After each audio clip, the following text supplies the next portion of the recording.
الرحمن الرحيم الحمد لله وحده والصلاة والسلام على من لا نبي بعده أما بعد فأعوذ بالله من الشيطان الرجيم بسم الله الرحمن الرحيم ولو كنت فظا غليظ القلب لانفضوا من حولك صدق الله العظيم.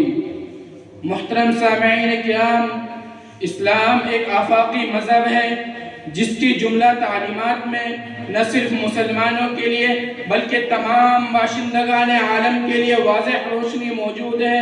روز اولی سے اسلام کی کرنیں اس برق رفتاری سے پھیلی کہ اقوام عالم حیران و شزدر رہ گئی، اور اس حق و سچ مذہب کی اشاعت میں اخلاق، حسن اخلاق رسول صلی اللہ علیہ وسلم کا بڑا دخل رہا ہے.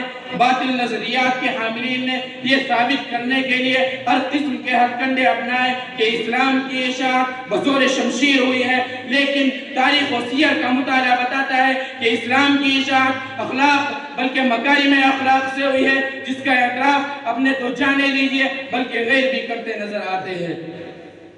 حضرات، آئیے پیغمبر اسلام صلی اللہ علیہ وسلم کے اخلاق کو سب سے پہلے دیکھیں، جنہوں نے اپنے کریمانہ اخلاق کے ذریعے قلیل مدت میں مردوں کو مسیحا بنا دیا، زمانے جاہلیت کو خیر القرون کا اعزاز بخشا، عرب کے صفات خونریز انسان دوست بن گئے. ان کے اخلاق کو دیکھ کر دشمنان اسلام پاسبان اسلام بلکہ پاسبان عالم بن گئے. باغیان دین، حامیان دین کے نام سے پکارے جانے لگے. الغرض اسلام ترقی کرتا چلا گیا. حضرات، حضور صلی اللہ علیہ وسلم نے بعثت کے بعد اخلاق کا ایسا نمونہ پیش کیا کہ اس کے فعل سے افسردہ چمن لہلانے لگے، مردہ کھیتی میں جان پڑ گئی، سویا ہوا سبزہ جاگ اٹھا، سنسان باغ جس کی پتیاں مرجھا کر گر چکی تھی، اخلاق رسول کی ہوا چلتے ہی اس میں نئی اور ہری پتیاں نکل آئی. آئیے تاریخ کے اوراق کو کھولتے ہیں. مکہ فتح ہو چکا ہے، حضور صلی اللہ علیہ وسلم اور آپ کے صحابہ اکرام غالب آ چکے ہیں. دشمنان اسلام سر جھکائے ہوئے سزا کا انتظار کر رہے ہیں. اس وقت آپ صلی اللہ علیہ وسلم نے اخلاق کریمانہ کا جو نمونہ پیش کیا، دنیا اس کی مثال پیش کرنے سے عاجز ہے. دشمنوں سے خطاب ہوتا ہے، لا تثریب علیکم اليوم یغفر اللہ لکم وہو ارحم الراحمین، کہ جاؤ، آج محمد صلی اللہ علیہ وسلم کی طرف سے معافی کا اعلان کیا جاتا ہے.